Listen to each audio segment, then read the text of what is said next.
Just run it from the top for those that are going to be jumping on, logging on, so that they'll know exactly who it is that you are, where it is that you served. We're just honored to have you here with us. We know that your mother-in-law and your husband is here too. Where's he at? Where's your boo? You know what I'm saying? She rolled. It's a package deal, isn't it? So we love it.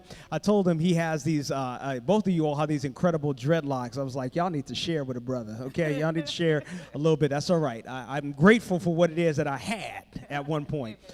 So we're grateful. I'm just going to start with a brief word of prayer, and then I'm going to turn it over to you, Dr. Jam. God, we're grateful for this time and for this moment. We ask that you would continue to lead in every way. In Christ's name I pray.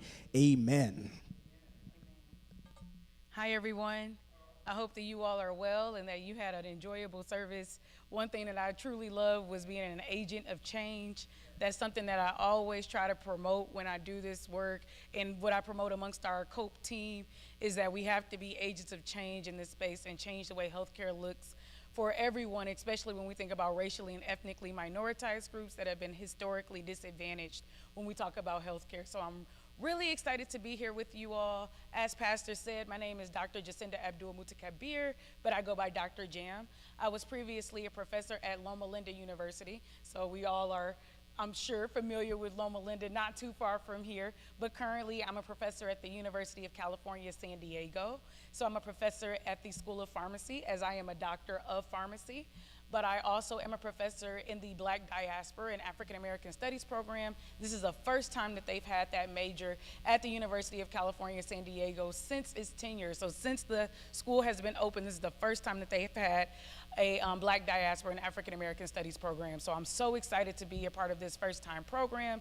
And then I will be teaching there, but I'll be teaching my specialty area. So I do a lot of work in antimicrobial resistance. So we all know about antibiotic resistance. If you don't, it's bad. So I work a lot with antibiotics and just looking at how it is they work on the body and so on and so forth. I actually have training in that. I completed my training in Detroit at the top infectious diseases research fellowship. Actually was the first and only Black person to go through that program. So it was, as you all know, an enjoyable experience. So outside of that, I also work in vaccine equity. So working to make sure that we have preventive care within especially racially and ethnically minoritized communities. So that came about because I've been working collaboratively with COPE, Congregations Organized for Prophetic Engagement, and other churches actually in the area. We actually had our first vaccination clinic at 16th Street. So 16th Street, Seventh-day Adventist Church is really kind of our,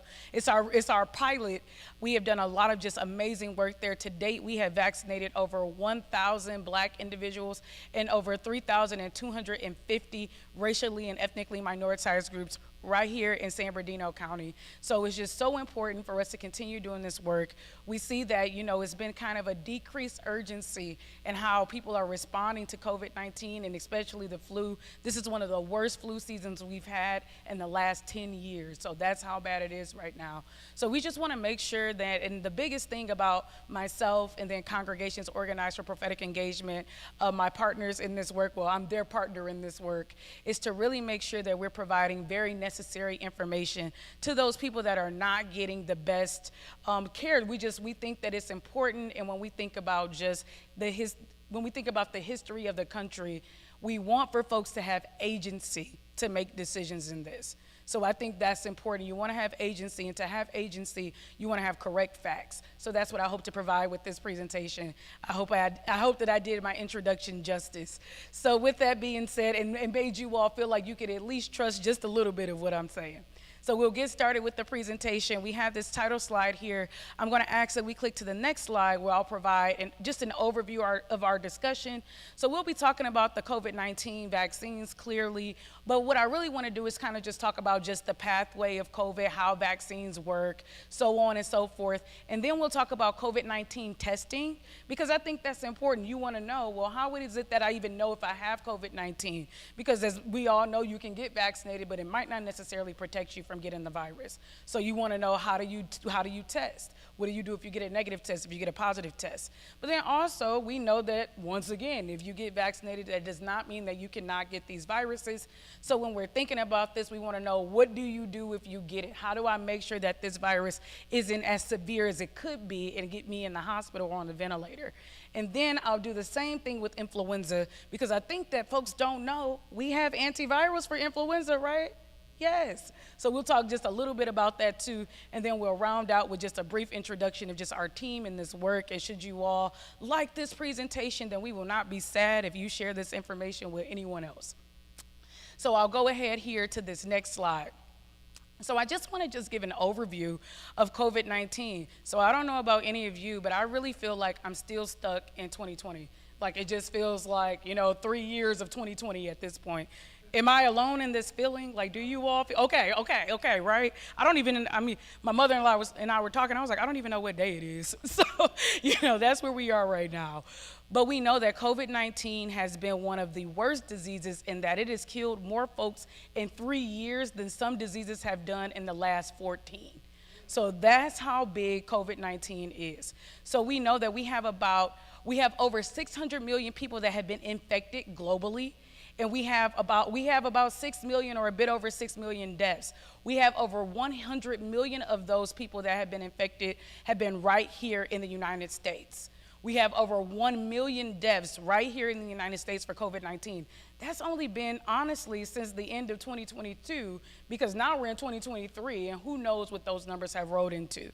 So we know that COVID-19 is just something that continues to ravage through our country, our communities. And then on this next slide, I really talk about what it looks like for racially and ethnically minoritized groups, because I think that's important. We know that COVID-19 and we know that diseases can impact individuals and individual groups, but we want to know, is everyone being affected in the same way? So this is a comparison to the majority population. And our majority populations are individuals that are not racially and ethnically minoritized, so white persons, or that are non-Hispanic. So when we look at this, Black individuals are about 1.2 times more likely to be infected. When we move across different racially and ethnically minoritized groups, we end up at Native Americans, which is probably the worst that we see, about 2.3 or 2 times more likely to be infected and then to be hospitalized or to die from COVID-19. I want to put this into perspective. In San Bernardino County, we've done these vaccine clinics, and it's always so alarming for me to talk about these numbers with the folks that I do this work with, because it's like, no, I came to get vaccinated, my cousin came, my cousin's cousin came, so we're all good, like everyone should be vaccinated, right? Well, I'm here to tell you that only 31.1% of Black individuals in San Bernardino County have received at least 1 dose of the vaccine.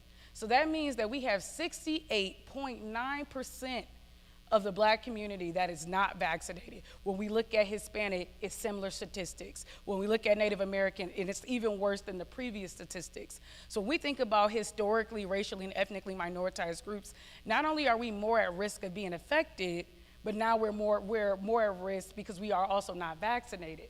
So then we have those 2 things, right, that are really, really impacting us. So I'm gonna go ahead here to this next slide, because now I wanna talk just a bit about preventive medicine, because I think that's one of the things that we really don't talk about enough. So I deal with antimicrobial resistance, right? We talked about that, antibiotic resistance, and it's always, well, how do we fix the problem? But nobody ever addresses, like, the root cause, right? That's a conversation I have with my husband all the time, right? When we're arguing, I'm talking about the surface, but we're not getting to the root. So that's what we're gonna focus on here, right? I tried to make it relative. We all know how that goes. So we're gonna really try to get to the root here. So we think about vaccines, right? We can have different types of vaccines. So we can have live vaccines, and then we can have inactivated vaccines. So live vaccines are exactly the way that they sound.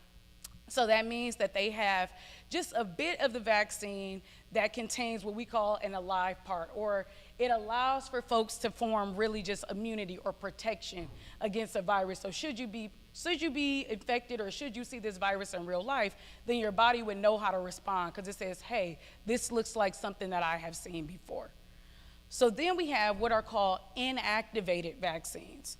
So inactivated vaccines are much like our live vaccines, but they've gone through fire, they've gone through chemicals, they've been killed, but they still maintain just a little bit of just that ability to be able to protect us. So once again, should you see it in real life, you be protected. So I do want to provide just some examples to really make this clear for these. So we have what are called MMR vaccines, so measles, mumps, rubella.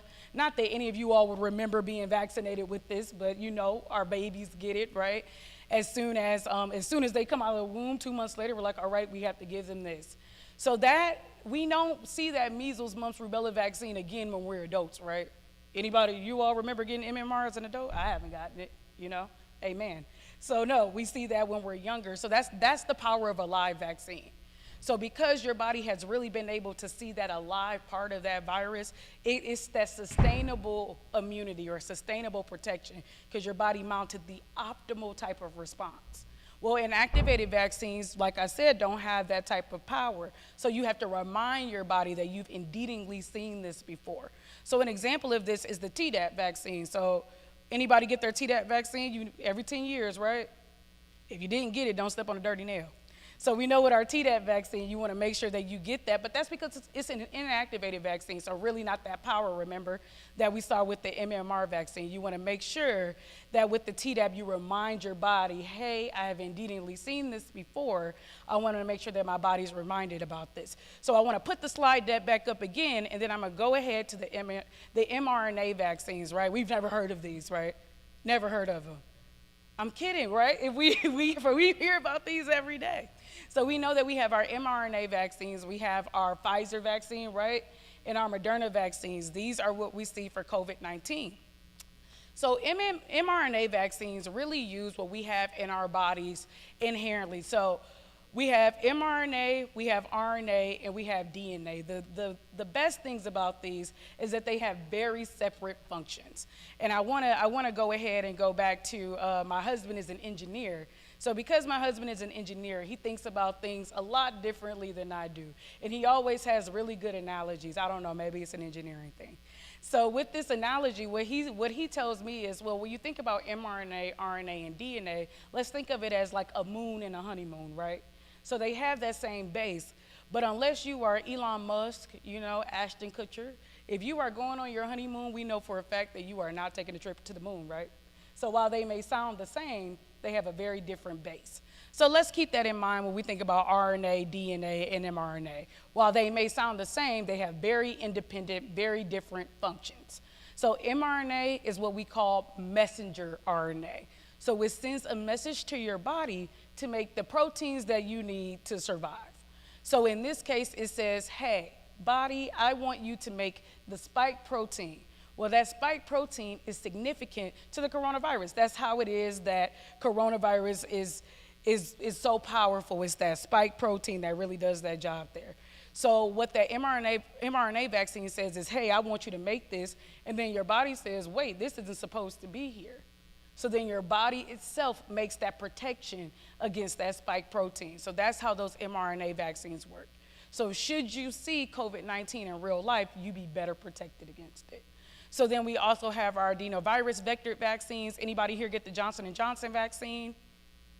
Okay, nobody here. So that is the viral vector vaccine. What it does is it's kind of similar to the mRNA vaccine in that it just uses the RNA information significant to COVID, so the messenger RNA. So it tells your body, hey, go ahead and make this spike protein that's very significant to COVID-19.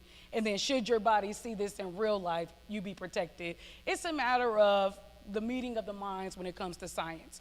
Who can have a similar function, who can best protect, you know, against COVID-19, and as well, I'm gonna use a different mechanism to do pretty much the same function when we think about that.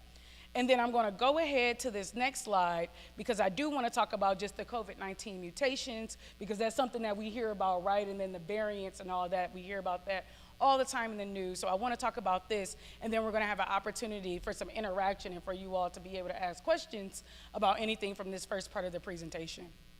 So when we think about the COVID-19 mutations, well, what I wanna walk you through is just basic immunology. right? I hope nobody gets bad memories, right, from biology, from biology class. So when we think about our bodies, right, we know we have immune systems, right? And we know our immune systems protect us. So this is how they do it. We have what are called T cells. So our body's T cells are our first line of protection. So that means that when you get an infection, those T cells run right out and they say, hold on, we got to protect ourselves. And then we have what are called B cells or memory cells.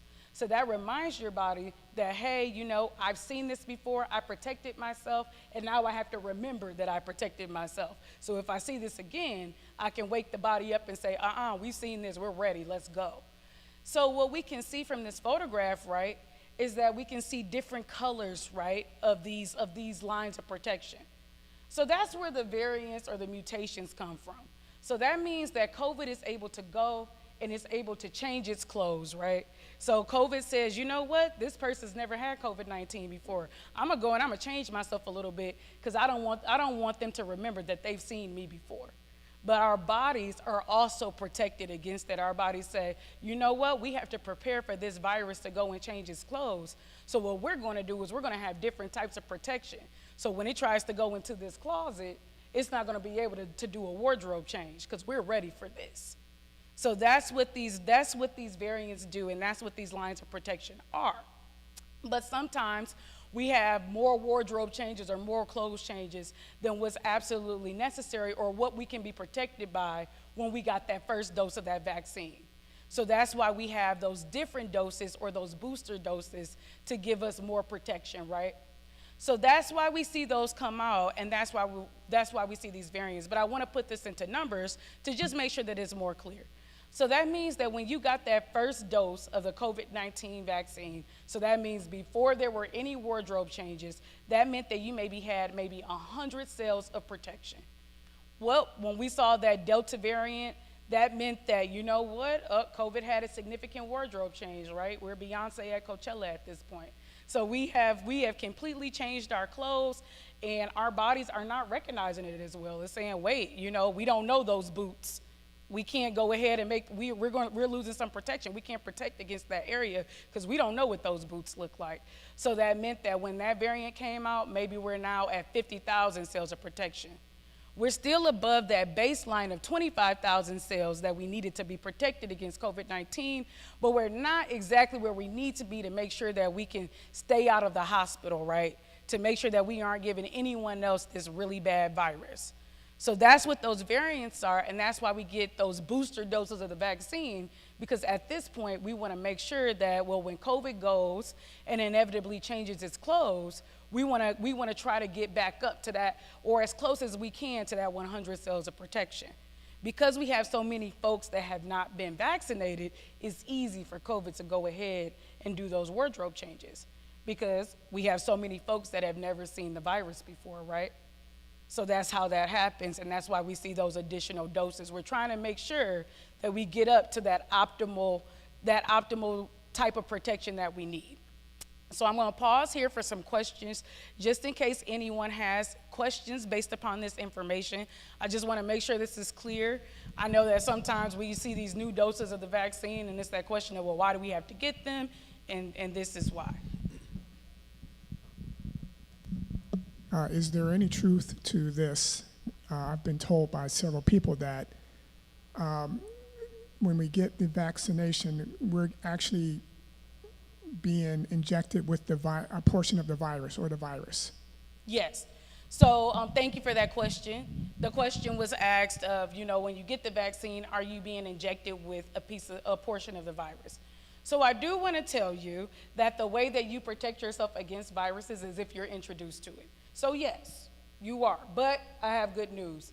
When you are introduced to this portion of the virus, it's never at an amount that would cause true infection to you. It's at an amount that would allow for your body to recognize it and then immediately make protection against it. So that may be, you know, how you don't necessarily feel as well for like that 24 hours. It's because you saw a little bit, but you didn't see enough to be on the ventilator, right? Because to be able to protect yourself against anything, you have to be introduced to the problem. So that's what the vaccines do. They introduce us to what the problem is, but not enough to where it will really compromise us, But what it does is it says, you know what, I know what this looks like. So if I ever see even the smallest part of this before, again, I would know how to mount protection against it. So that's how that works. I hope that explains what you were asking. And is there a time frame between the new vaccine that one needs to have? Like, is it every blank? Is it every 6 months? Is it every year? Is it every time they identify a new variant? How do we know, Yes. timing-wise, to get that next one? Absolutely, wonderful question. Thank you so much. I'm going to go through that in the duration of the presentation, but I will answer your question because it's a really good one that we'll probably hear again. So when it comes to the COVID-19 vaccines, we're in this place where, you know, the virus came, it was very powerful, and we weren't necessarily in the place where we had seen anything like it before. So now I know it looks like we're just chasing the virus at this point. And you see this initiation of, oh my goodness, all these different doses I have to get. Well, what it is different variants pack a different punch. Let's think about this from boxer perspectives, right? So George Foreman and Muhammad Ali, they pack a different punch. So you prepare yourself for that boxer differently, right? Because they have a different punch. Every punch may not be as significant. So that's how it is with the COVID-19 variants. So that's why, like with the Alpha variant, like remember we heard about Alpha, like as soon as COVID-19 started, they were like, oh wait, COVID's changing itself a little bit, this may be worse or something like that. So the Alpha variant, it was different, but it didn't have, you know, Muhammad Ali's punch in the Africa fight. It wasn't that bad, right? But when we saw the Omicron variant, that's a knockout. So at that point, they're like, we got to go back to the drawing board, bring out a booster. Then you see what are called subvariants. So those are small punches.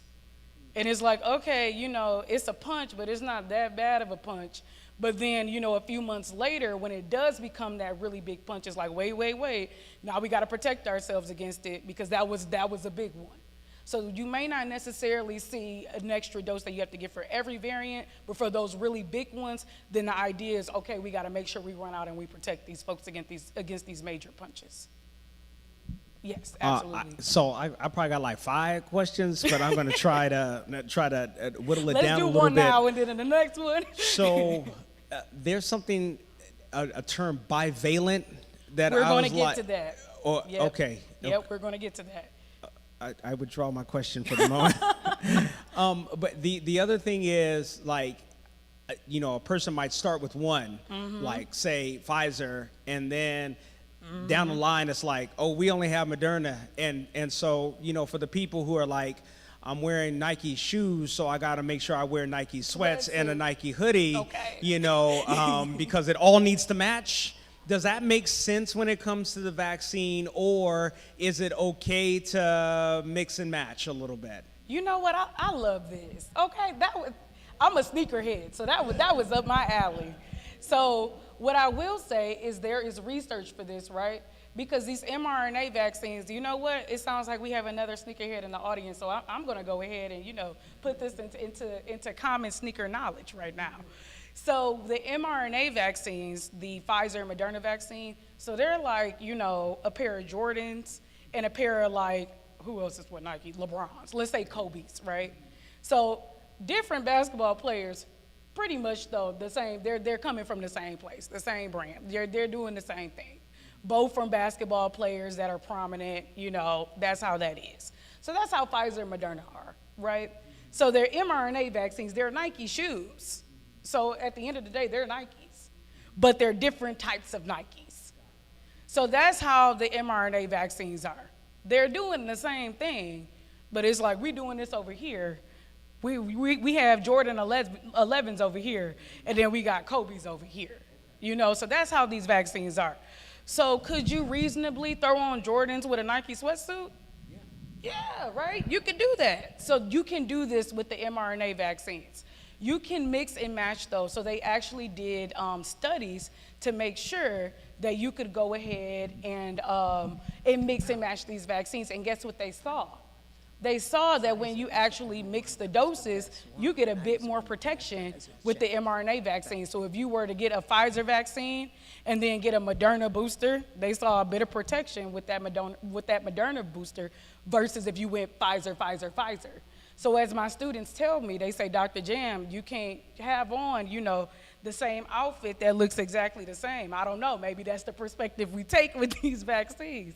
So maybe you can wear that Nike outfit and then you throw on those Jordans and you look a bit more fly. So that's what we can think about when we think about mixing those doses. You can mix the booster doses. But for the primary doses of the vaccine, you want to make sure that you get the same one. So let's say that you have never been vaccinated before and you want to go ahead and get, the Pfizer vaccine. You're like, okay, I want to start. I'm going to start with Pfizer. Well, then that second dose, you're going to do Pfizer too as well, right? But then when you go ahead and get the booster, you can get Moderna, you can get Pfizer, but you really want to stay between just those mRNA vaccines. You don't want to go to Johnson & Johnson and try to get boosted with that. Because Johnson & Johnson does not pack that, what did I say, Muhammad Ali, did he win that fight? But it was not that Muhammad Ali, power punch that we saw with the mRNA vaccine. So you want to be careful with that, but you can mix. I just wanted to ask Dr. Jam, what was the confusion that Pfizer was the best? Right. And that was at like 89% maybe, and then Moderna was only 60. That's what I was confused about, because I actually got the Pfizer first. Then I was scared. I didn't know what to do because they. Thank you. This is my mother-in-law, Mama. So. No, that's a good Thank question. you, Mama. No, that is a phenomenal question, and we're going to actually I'll probably answer this question as we go through these next slides following this question. But I will get to that, and that really just becomes with what vaccine rolled out first. And with us, the Pfizer vaccine was the first vaccine that was available for COVID-19. Moderna came out shortly after that Pfizer vaccine, but we have to think about, because Pfizer was the first one that we had, the most individuals that we saw being vaccinated was with that Pfizer vaccine.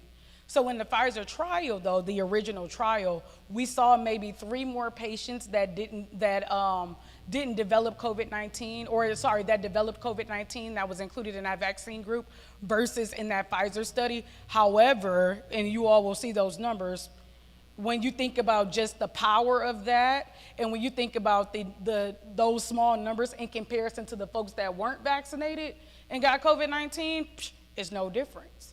Those mRNA vaccines work, very much the same in terms of protection, whether you get Pfizer or Moderna. Now, the question then becomes, with that, if you haven't gotten 2 doses of the vaccine, then you want to make sure that you're staying, like I said, with that same one. Once you get to the booster doses, though, that's when you can, throw on a Nike suit and then with the Jordan 1s. Yes, boss. Are we going to have to keep getting shots of the vaccine? Because at some point, flu shots been out for, and I was like, I got the flu shot like 3 years ago. I'm good on the flu shot. Yep. And then, some places it might be required or whatever the case is. You got to get it, whatever. But every year there's one that comes out. Yep. Is there no end in sight with COVID? Is there a point where it's like, okay, you got 3, you're good, or you got 5 or 4, you're okay? Or is it always going to be recommended, get another one, get another one, get another one? That's a phenomenal question. That's a good question. I'm going to give y'all the answer that, I'm very transparent. So at the end of the day, I'm a scientist, and I follow the science. So I told you all where I trained. I trained on the bench top, like the ones that's using, you see the tools when you watch TV, the people that are on the bench doing research. That's the type of research that I'm doing. So I'm a basic scientist. So I follow this. I'm going to say I'm following science. However, what I will say is that the reason that we end up in this place where we do have to continue to get these doses is because, remember I said, at this point we're like Beyonce, going through wardrobe changes, right? So COVID is continually able to change itself because, like I told you all, it's still 68.9% of the Black community that's never seen a COVID-19 vaccine before. So we're in this place where if COVID can keep changing its clothes, well, now we're trying to chase these new variations that may come with this power punch and make it to where we're like significantly losing the protection that we had.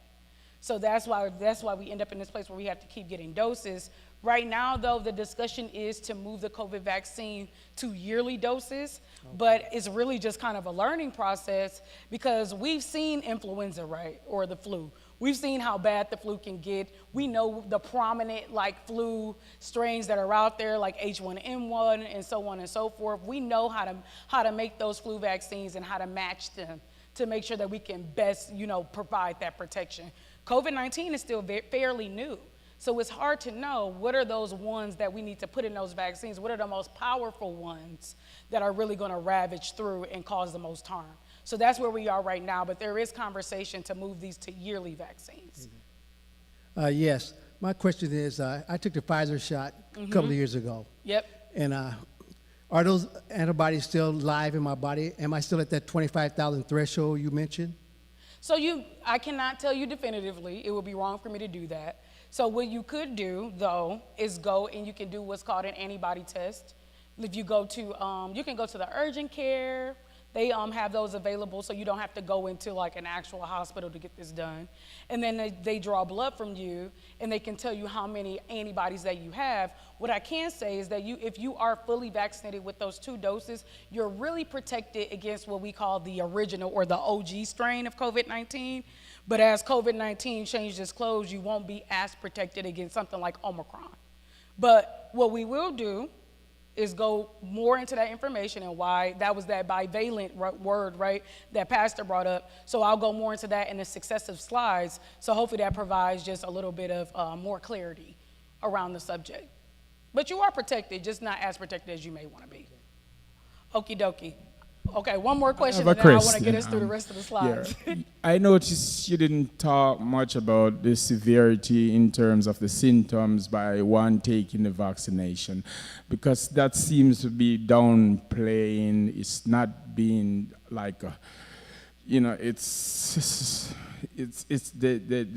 not making that information known in terms of those who want to know the side effects of the symptoms and stuff. Right. Because we know, oftentimes you heard negative reports, blood clog, or, taking the shot is one of the side effects. So we just need some information on that. I'll provide that in the, is really in the next slide, so I'll go into more details regarding the side effects. However, I do want to, that'll be our last question until we move through the rest of the slides. I have breaks for questions though, but I don't want us to get it hung up on the questions right now and not be able to finish. But I do want to say that there is an actual reporting system. It's called the Vaccine Adverse Event Reporting System that you can access online that actually shows you all of the adverse effects that have occurred before. However, there is a very transparent process that the FDA has, and they do have to tell you about everything that happens with these vaccines, especially if it's significant to where like it causes death, and they can link those deaths back to the COVID-19 vaccine. So a good example of this would be the Johnson & Johnson vaccine, which is why I won't be going too much into detail about it, but it's currently not available, and that was because what they did see was the six patients that developed blood clots. However, while it was small in comparison to the number of folks that had been vaccinated, so it was like 6 out of almost over, I want to say like 2 million people, so that meant that you had like a 0.0000067% of developing the blood clot. However, they did have to say that this is something that has happened, and we have linked this back to the Johnson & Johnson vaccine. We cannot definitively say that the Johnson & Johnson vaccine does not cause this. Well, because of that, that vaccine is not available, only available under special circumstances, and the risks have to be reported to the patients before they receive it. So there are things in place for that. It is a very, very transparent vaccine process, and they have to communicate everything. But it can be just where are we receiving the information that may come up regarding side effects and things of that sort? Is it coming directly from the FDA and the CDC? Because sometimes, there just can be a difference in media reporting. So with me being in the space that I am, I do govern myself based upon what's available from the government agencies, but I also do a lot in terms of the data that's actually published in scientific journals from the actual vaccine studies, right? Because I want to make sure that that we have the most reliable information. So I'm gonna go ahead through these vaccine studies, and if we have more questions, we can pause for 2, and then we'll move through the rest of the information. So I do want to talk about the Pfizer vaccine. So this was the original Pfizer vaccine trial. The way that they approve vaccines is by what we call, they do a randomized controlled trial. So that means that they randomly try to make sure that groups are agreeable, but they try to take out biases. And that means that the people that conduct these studies, they don't know who received the vaccine. And then the folks that are in the studies don't know if they got the vaccine either. Because we want to make sure that folks are equally represented, right? And we want to know, do these vaccines work in these various groups, especially the ones where we know the virus is really affecting people. So when we think about the individuals that were Black that were included, we had about 9% or so in this study. When we think about folks that are Hispanic, we had a good representation there. When we think about those individuals, I say our seasoned folks. So our folks that are over the age or equal to 55 years old, just those communities, right, where we really saw COVID-19 really causing a lot of issues. We want to know if the vaccine works there. So what I do want to make sure that I state when we go through this study is there were about 40,000 individuals that were included in this COVID-19 vaccine study. So I want to be transparent in saying that this is the largest number of individuals that have been included in the study in history when we think about these vaccine studies. So we had about 30,000 folks for the HPV vaccine, which is for the human papillomavirus. And it took them 10 years to enroll those 30,000 folks. So it took them 6 months to enroll, these folks here for this study. And why do we see that enrollment? Because when something affects everybody, right, and is a priority for everybody, it's a funny thing what money can do. So then we have this clinical study here. We have a good representation of these racially and ethnically minoritized groups, quite similar to what we see in the United States demographics, right? We know Black people occupy about 13.4% of the population, Hispanic individuals about 28%. So we saw that good representation here. When we think about those folks we want to know were people that were vaccinated. We want to compare that to folks that did not receive the vaccine. So we call them our placebo group, right? We want to know, did the vaccine work better than receiving absolutely nothing?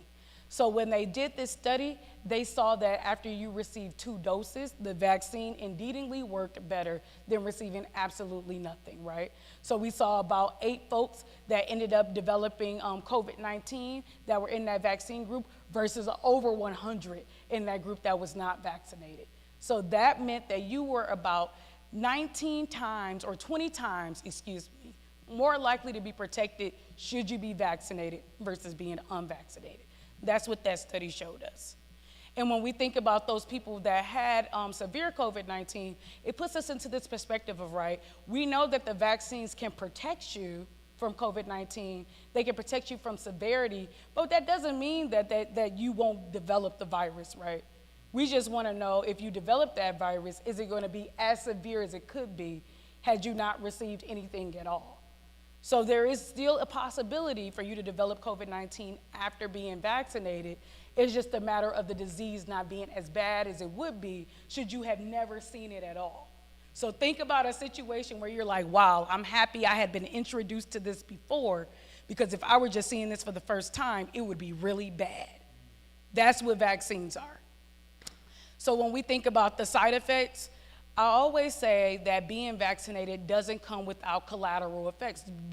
Forming immunity doesn't come without collateral effects, right?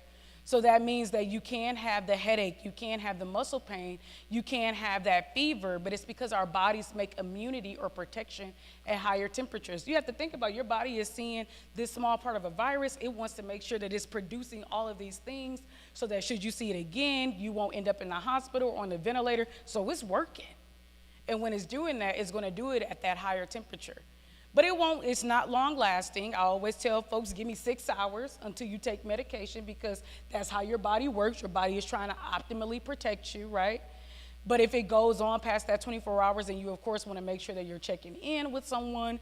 When we had vaccine clinics, I would give folks my number if they felt like something was serious and they wanted to communicate that. But that is what can occur when you are vaccinated. I will say that there have been no severe outcomes that have been reported with the vaccine, or severe deaths, because we would have to know about that with the Pfizer vaccine.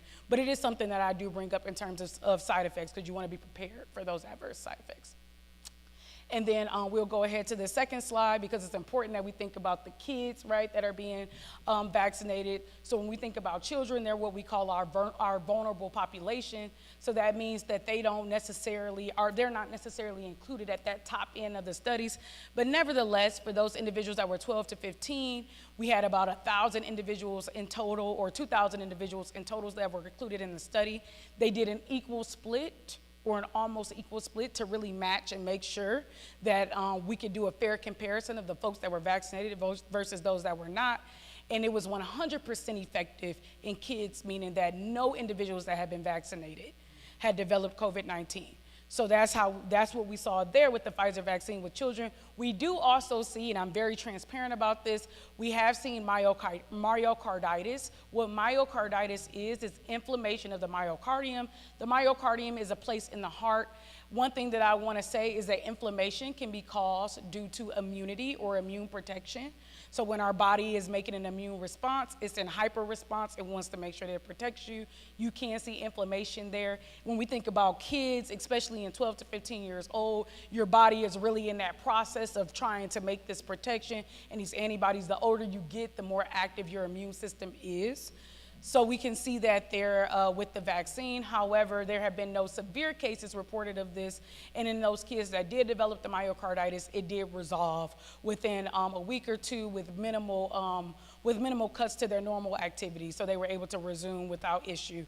But if that does happen in your child or in yourself, that inflammation there of the myocardium, and then what you can experience, what you could expect to see is maybe like some shortness of breath there, and unexplained shortness of breath, and then likely you would go to the urgent care, and then that's when they would inform you that that was the process there. But as I said, those cases did resolve. If you do experience that myocarditis, though, meaning that you go and they definitively tell you that's what it is, then you can put 8 weeks in between when you receive the second dose of the vaccine. So just give your body time to relax, let the immune system cool down, and then you get the second dose of the vaccine.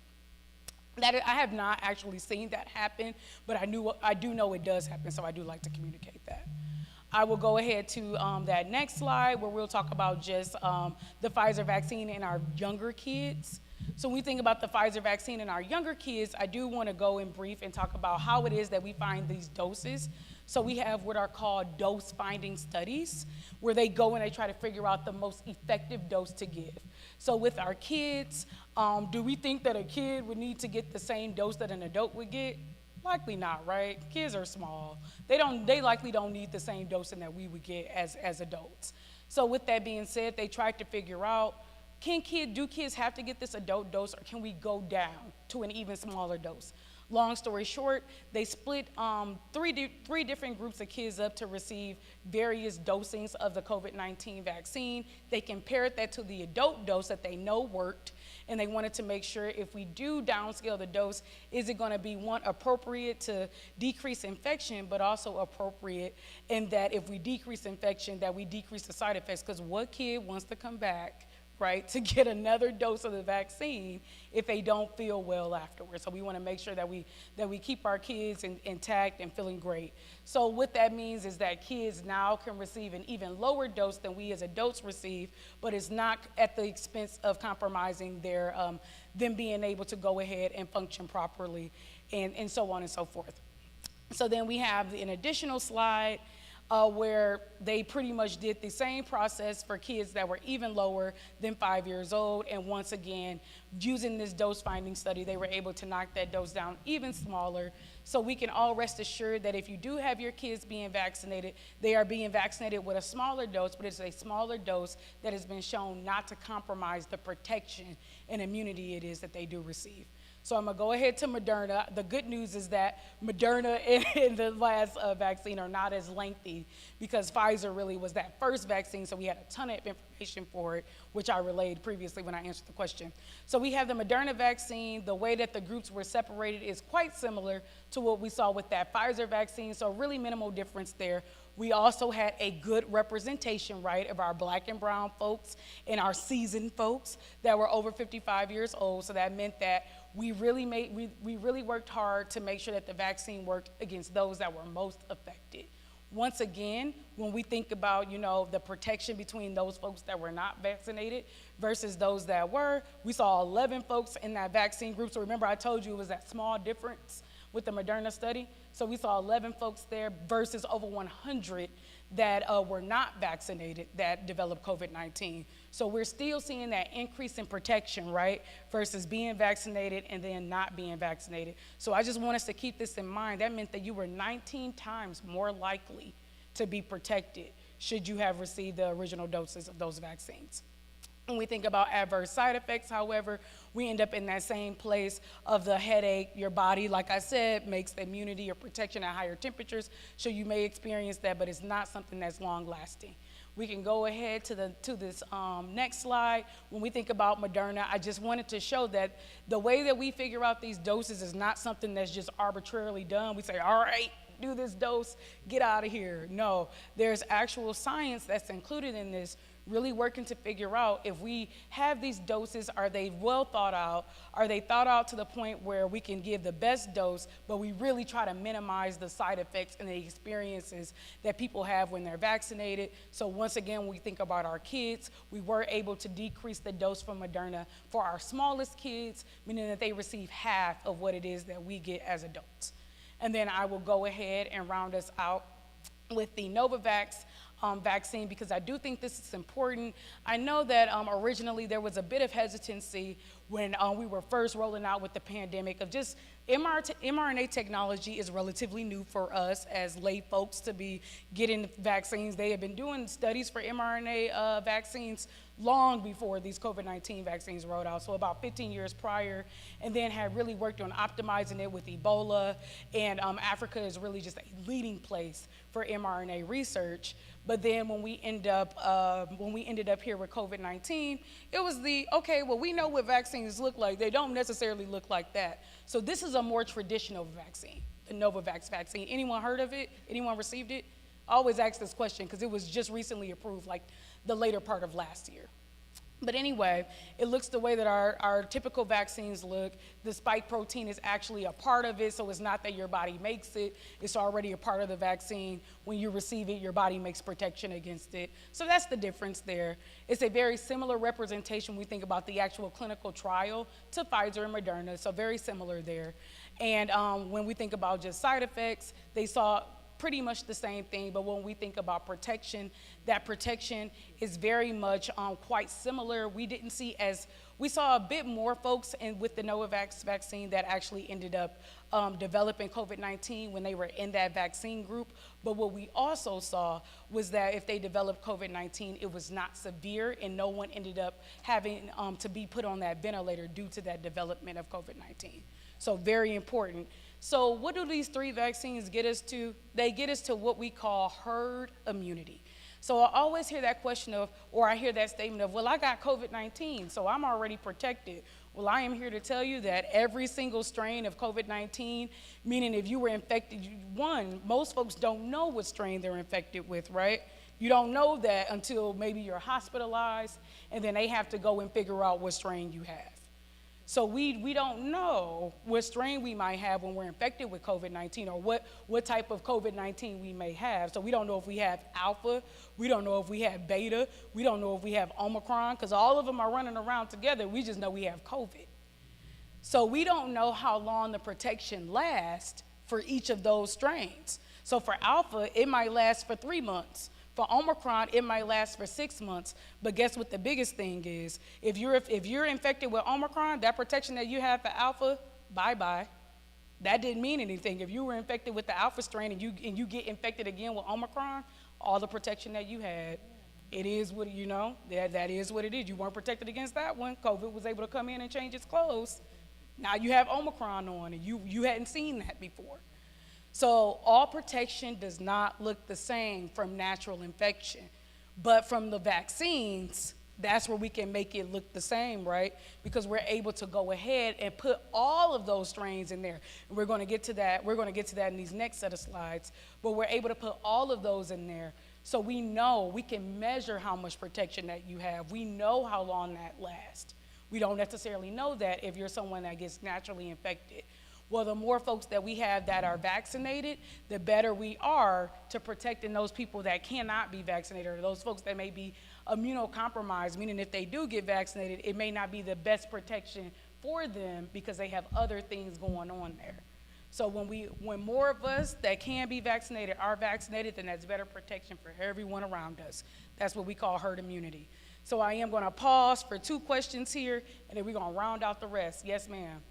We have or yes, sir. Mama, yes, ma'am. Sorry, I have my glasses on. Thank you. Yes, ma'am. Yes. Is there ever a reason when the COVID vaccine is contraindicated? Okay, that is a great question. So a time, I know, I said, come on now, who we got in the audience? Sorry, it's the medical in me. I'm sorry. We got scientists here. So when we say contraindicated, meaning you're someone that shouldn't get it. So I hear a lot, well, I have diabetes, I have hypertension, I have, rheumatoid arthritis. Well, you should be getting it, because those are the folks we know could be most affected. I will say, though, for our folks that are immunocompromised, meaning if you're immunocompromised, you know who you are. Yes. Meaning that you're taking medication for maybe cancer, for maybe rheumatoid arthritis, for maybe HIV, for those types of disease. You know who you are. You know lupus. You know what type of medication you're taking. I say talk to who it is that, talk to your provider, whoever manages your medications. Because it may be, we want you to receive this drug before you get it, because we know it's going to knock down your immune system, and we want your immune system to be at its optimal efficacy. But talk with your provider first. That is not a reason you don't receive it. It just may affect the timing of when you receive it. Okay, the reason why I asked that is I have a little one. Yes. And she is now 7, but she was born with hypoplastic left heart. Okay. And for those of you who don't know what that is, she only has half of a heart. And so they do this whole procedure where they reroute that whole cardiac system. And so that has been a dilemma for us. Do we give it to her or do we not, seeing that she already has no room for error? Right. That's a good question. And what I will say is that the room for error, though, is should she be infected with COVID itself, then that's going to be maybe a larger issue, than her receiving the vaccine. The vaccine has been used in children that do have abnormalities, meaning like heart abnormalities or heart malfunctions, but I don't know the specifics for pediatrics, so I want to be clear in that. But what I would advise you to do is to talk to whoever it is, because I know that she likely has someone, a cardiologist that closely follows the medication management. Am I correct in that thinking? You are, but he's not sure. He's not. Well, you know what? I will give you my email address, and then I will go ahead and look up if I can find any studies regarding that. And then we can. The cardiologist? No, for the COVID vaccine? Yes.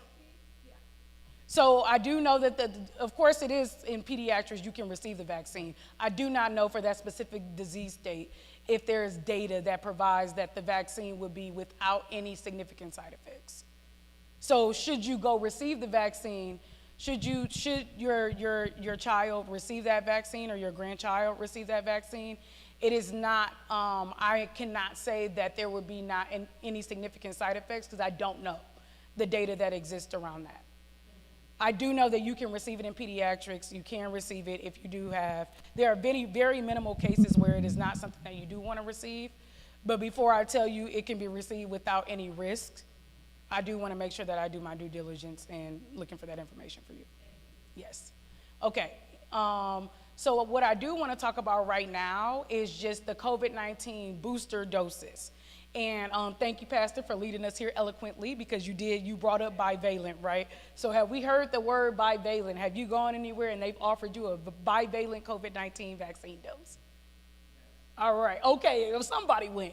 Okay, so what these are our updated boosters. So remember how I talked about, well, if you got infected with Alpha, that doesn't necessarily mean that you're protected against Omicron. Well, these vaccines, they do this for us. So that means that over time, or over these last 2 years, we've seen different types of COVID-19 variants, right, that have come out, or different clothes change, right? We've seen different wardrobe changes, and the scientists have seen it too. And what they saw was, they said, well, who packs the biggest punch? What variant here is fighting the best? Well, we need to go ahead and combine that with the original vaccine so that we can better protect against these really, really powerful variations, or so that we can be better dressed, so we're ready for this wardrobe change. So that's what these vaccines are. So bivalent means two. That means that it has the OG, meaning the original COVID-19 strain. So my friend right here asked, well, if I was vaccinated a few years ago with Pfizer, am I now protected right now from those 2-year vaccines? Well, you got the OG vaccine, right? So you got the original one. So you're protected from like Alpha, Delta, all of those that we saw. But these newer updated ones protect us against Alpha, Beta, Gamma, everything we saw before, on top of protecting us for Omicron, which is what we see around right now. So that's what that means with the bivalent too. Yes. Okay. Couple of things. One is, there are some people that were afraid to get vaccinated on the male side, because they were like, it's gonna make me infertile or something like that. Okay. It was gonna mess with that. Okay. Is there any truth to that? And then secondly, Yes. is there any issue saying, I want to combine, like I might go to my provider and they'll say, I can give you flu and I can give you vaccine and, I don't know what else, something like, is there any issue We're getting them at the same time. getting them together? Yep. Okay. Phenomenal question. Thank you so much. Great question.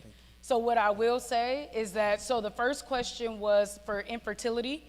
So there were individuals, right, through that study that were pregnant that did not know that they were pregnant. So we can say that it definitely didn't impact it there, because they were able to go ahead and have the babies. But even when it comes to infertility for men, this vaccine is a messenger RNA vaccine. So it's very specific. So it's very specific to telling your body to make that spike protein. But it's also not a live vaccine. So live vaccines are what we end up, where we have the issue, like it can move across the placenta, or that's that kind of worrisome, like, oh, if I get this vaccine, will it affect anything? These COVID-19 vaccines are not live, so we also have that benefit. In terms of specifically male fertility, there has been no indication that infertility is causative or something that happens following being vaccinated. No indication.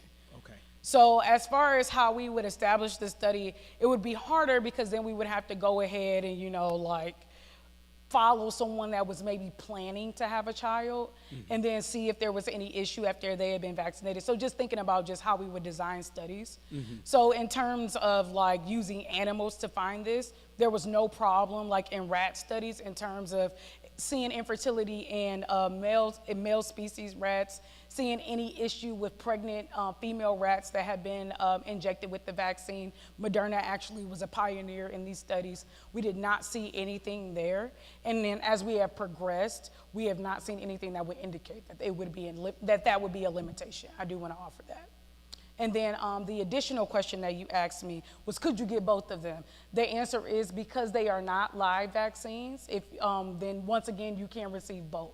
So why would, if you get a live vaccine, be a problem? Because live vaccines mount such a powerful immune response. They really have to kind of go ahead and be on their own to mount the response it is that they need to make for your body to be protected. So if you were to say, get the shingles vaccine, the live shingles vaccine for our folks that qualify for that, then no, you would not get another vaccine with that. But with influenza, the bulk of those vaccines are the inactivated vaccines, meaning they've been killed and all of that. You can get that with a COVID-19 vaccine.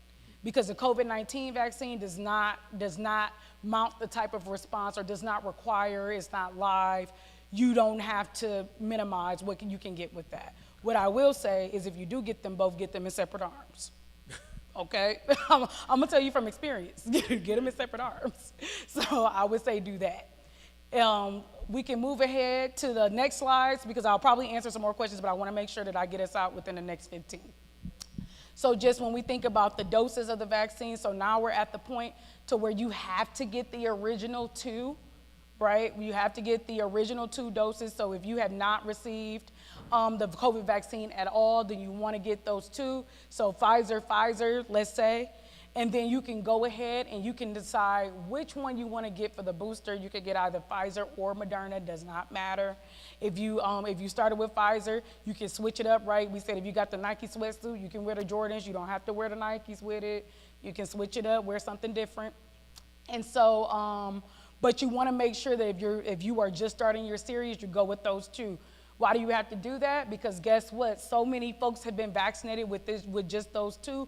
We don't have a way to really test if you just get the bivalent booster, will it have the same protection? Because we know those 2 work amazingly well against COVID-19.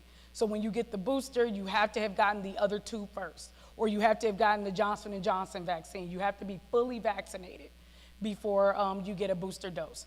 So when you get a booster dose now, you'll be getting the bivalent booster dose. Remember, bivalent means 2.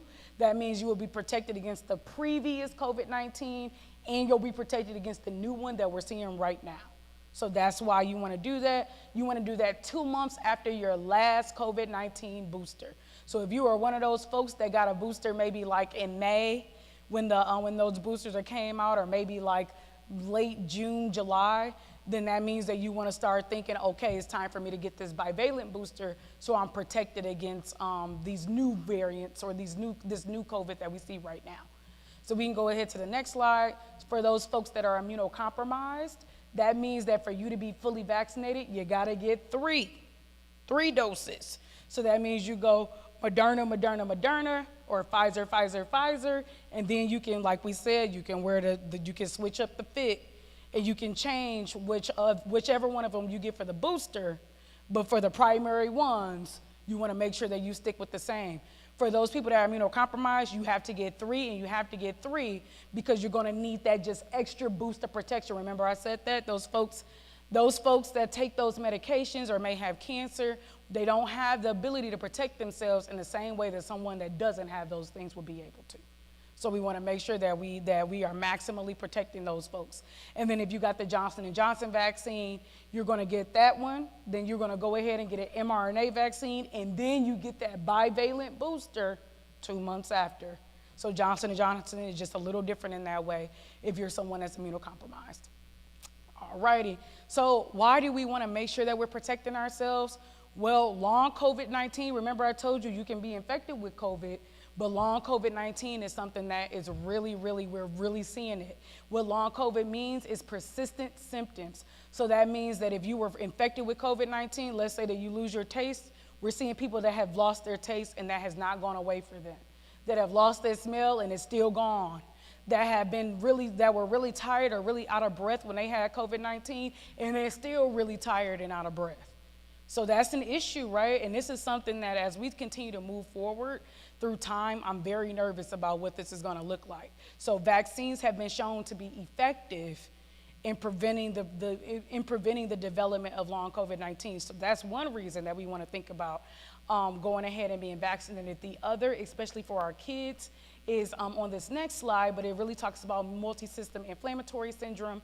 So that means that when you are infected with COVID, remember I said your body makes a really big immune response. Well, in kids, because they're really just working to develop their immune systems, it can be really big. And if it is really big, then that means that it can cause inflammation in their lungs, in their brain, in their kidneys, and that can be really detrimental. So when we think about the cases that we've seen a disproportionate or a large amount of cases in those kids that are black and brown. And we can say this is due to systemic racism and structural racism, right? Because kids, they don't end up in a place where, or black and brown kids are more likely to be born in families that are in areas of lower socioeconomic status. If they're infected with COVID-19, they're not able to go ahead and go silo themselves off or separate themselves, socially distance. So then it's easy for them, right, to be infected, and if they're infected, for it to be bad. And when we think about schools, right, being back in the classroom, we don't necessarily know where other kids' families live, what other kids' families look like. So it's easy for this virus to get into them and really cause bad effects. So we want to think about that too when we're thinking about whether we want to be vaccinated and what's the power behind it. So we do have questions here, but I'm going to have us move through so we can just round out. And then if there are any additional questions, we can go through that. So I do want to just talk about flu really quickly. I want to say that we are in one of the worst flu seasons that we have seen in the last 10 years. But historically, when we think about the flu, black and brown individuals have been those that have been most affected by it.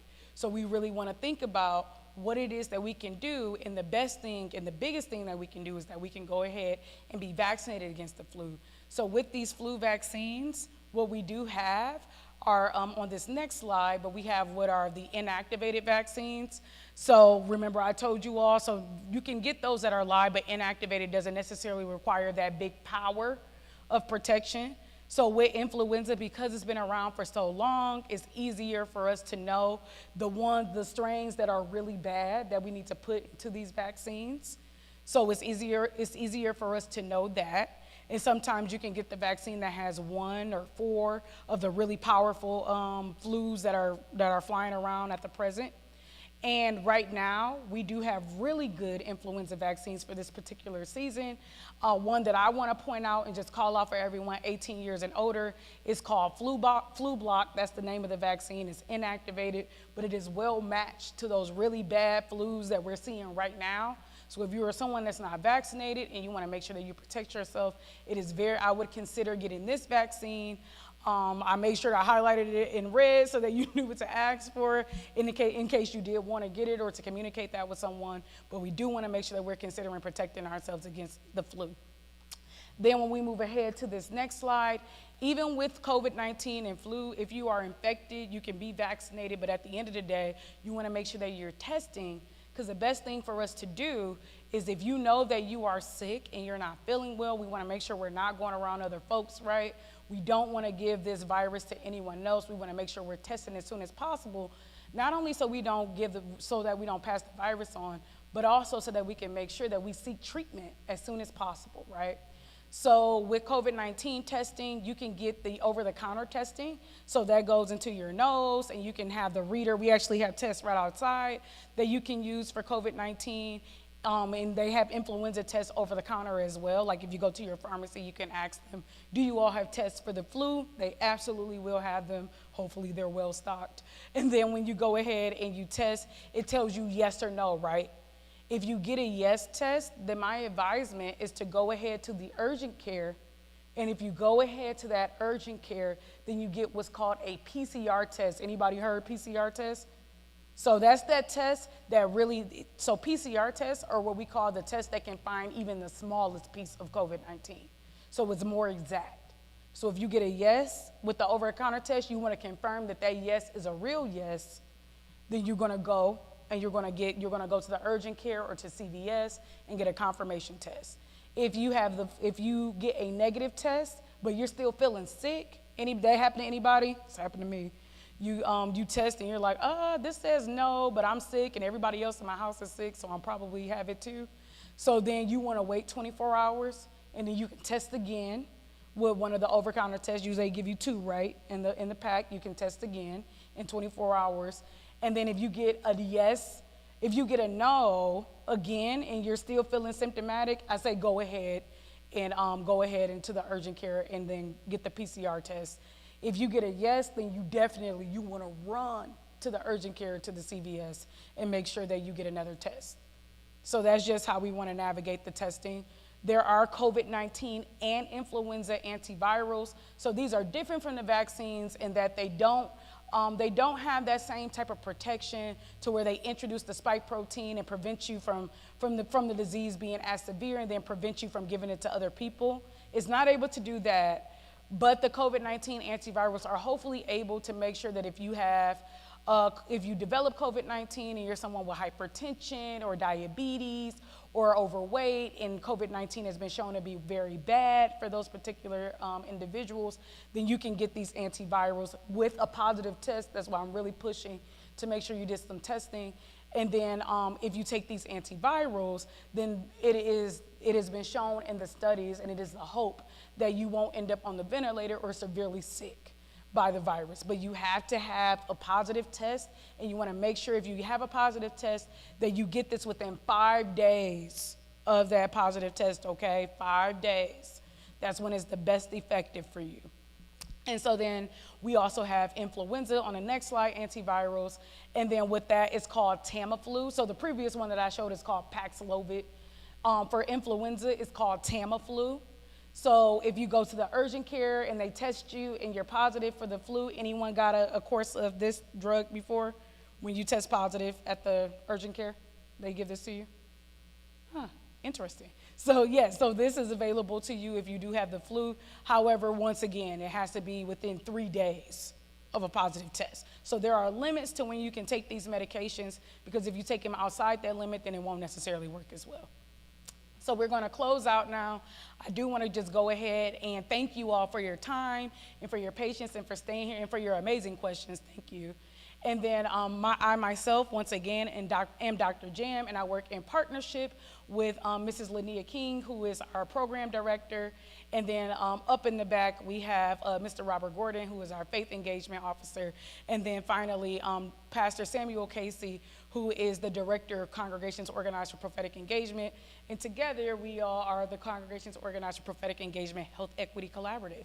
So thank you for having us. We do have a final slide that really talks about just our Medi-Cal enrollment. So in case you all do not know, we are really working to really promote different policies, but then also to ensure that we complete each aspect of health access. So we do have a vaccination clinic. Should you want to be vaccinated after hearing this conversation, you are able to go ahead and receive a vaccine, but we also do have Medi-Cal sign up. So we would love it if you do not have healthcare insurance, or if you do know someone that does not have it, we do have that available to you through this collaborative. Once again, thank you all so much, and we can round out with any lingering questions, or I'll be, present if you had a question to ask.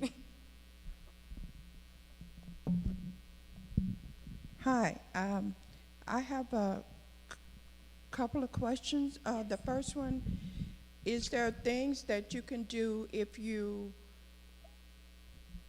choose not to take the vaccination to build up your natural things that you can do to build your immune system? Mm-hmm. So I will say there are natural things that you can do for your immune system. Of course, you can take zinc, you can take vitamin C. There's so many natural remedies up there.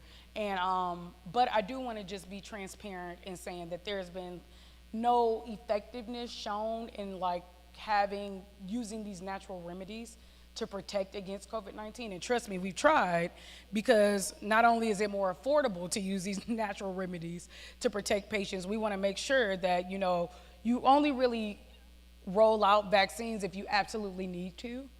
So we haven't really seen that there's effectiveness in doing that. Would I say don't do it? Absolutely. I think that you should. And, but what I will say is COVID-19 is just really a volatile disease. It looks very different in everyone. We don't know how it's going to perform. It's rapidly able to change the way it looks. So it can evade even the strongest of immune systems. Sometimes it just doesn't matter. It's that strong. It's very powerful. So I think that vaccines are really kind of like our best bet to making sure that we stay ahead of the game. But I will say that if you are someone that does get infected, I would say stay consistent with the COVID-19 testing, which is why I made sure I went over that information. Should you test positive, then you can grab those therapies. So remember I said Paxlovid. You can go right to your pharmacy if you test positive, and the pharmacist can provide those medication for you if you fall within the constraints of the medication. So that means if you're someone that has an appropriate renal function, like kidney function, meaning your kidneys are working well, and as long as the medications that you're taking don't interact with it, then you can go ahead and you can take that medication, and hopefully it won't be as severe. So there are things that you can do. We can make sure we're masking and staying away. I think testing is the best thing, because if you know you're positive, or if somebody else is positive, you can go ahead and say, you know, I'm going to spend these 10 days away from everybody else. So I would say make sure that if you're not vaccinated, stay aggressive with the testing. Go ahead and get the treatment. Should you be infected with COVID, I would really veer on that. Okay, and the second question was, you mentioned Medi-Cal. So are there income guidelines or? So actually, our Medi-Cal expert who is outside would probably, or Mrs. Lania King, would likely be best to answer that question for you. So right after we close out, feel free to ask her. I will say that I do not believe that there are limitations to age, but like I said, Sister King would be best to, I want to make sure you have accurate information. Thank you. 2 questions. One, can you test for long COVID? And secondly, if I've had the 2 doses and then 1 booster, do I have to have yet another booster? Okay, phenomenal question. Thank you so much. So the first question is, can you test for long COVID? You can't test for it, but this is what you can do. So if you have, so the way that long COVID is defined is having been infected with COVID 2 months before and having symptoms that last for 3 months. So that's how they define long COVID, meaning you say you were infected with COVID in November, but you still have symptoms right now in February. Then we would say, okay, this is likely a long COVID thing. So the different symptoms that we are seeing in those folks that do have long COVID is we are seeing kind of brain type of differences, meaning that maybe the range of motion is not what it was, or maybe like the walking is a bit off, or we're seeing kind of like differences in lung function, meaning that maybe you walk 10 feet and now you're winded and it wasn't like that before. Or we see people that are not able to stay awake, like they're constantly just very tired. That's what that starts to look like with long COVID. And then in terms of the vaccine booster, so it really is a matter of what were you boosted with. So if you got the 2 doses of like the Pfizer, and then you got the booster like back when it was first suggested, and I think that was 2021, then that means that you were boosted with the same vaccine that you were gotten for the original series, which was protecting you against those original COVID-19 strains, but not necessarily Omicron, which we're seeing right now. So this new booster has the COVID-19 that was in the past, as well as the COVID-19 we have right now. That's really the one that's wreaking havoc. That means that the people that are being hospitalized for COVID-19, the COVID-19 that they're having is Omicron. So you won't necessarily be very well protected against that one. So that's why it's recommended that you go ahead and you get this new booster. And you have that on site today? We do have it on site, yep, Thank right you. outside.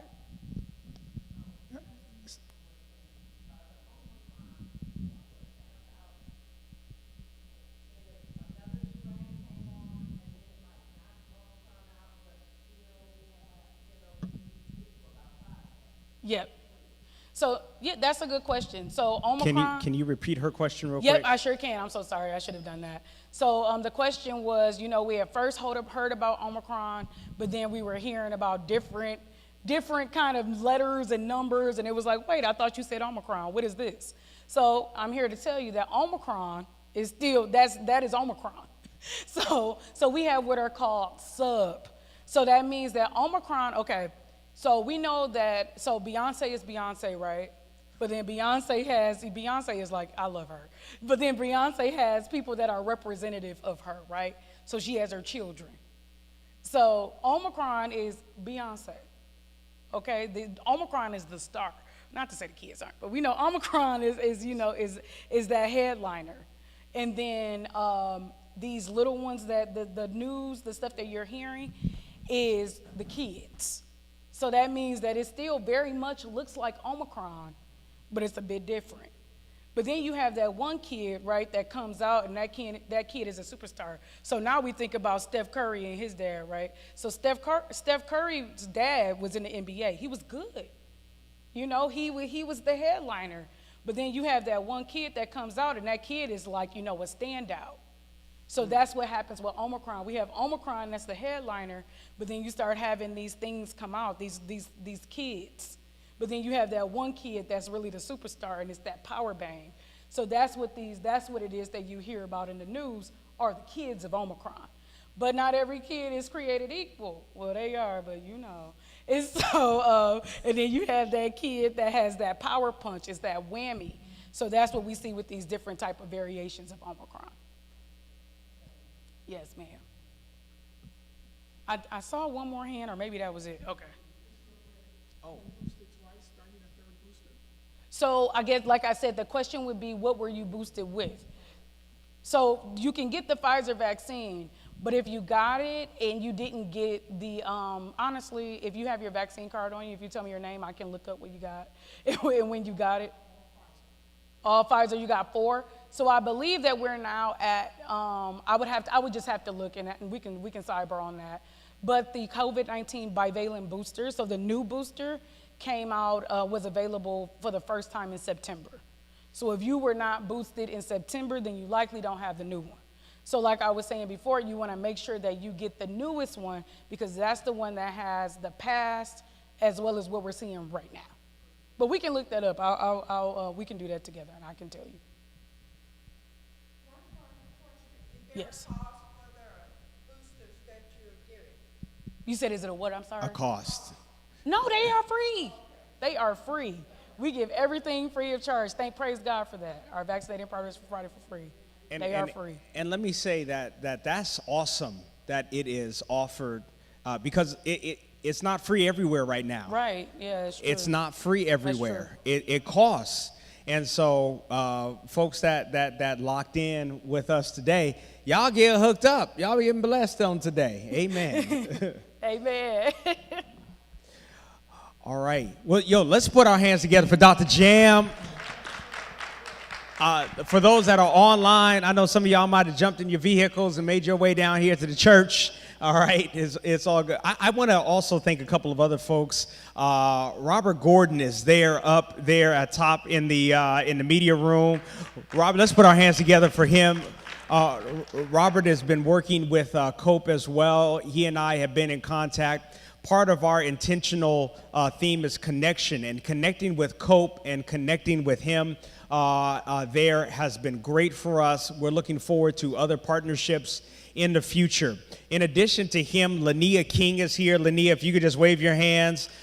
She is awesome, just a great person, working along with me as well, part of COPE also. Thank you for the work that you're doing in communities across the Inland Empire. It's great, and you're bringing a lot of good and a lot of light to folks here. And then, of course, to Dr. Jam and to her husband that is here as well, the engineer, you know what I'm saying, making it happen. So we appreciate all of you for being here, those of you that tuned in online as well. How many doctors do you see up here dropping knowledge and got the Jordans on at the same time? You know, the patent leather joints.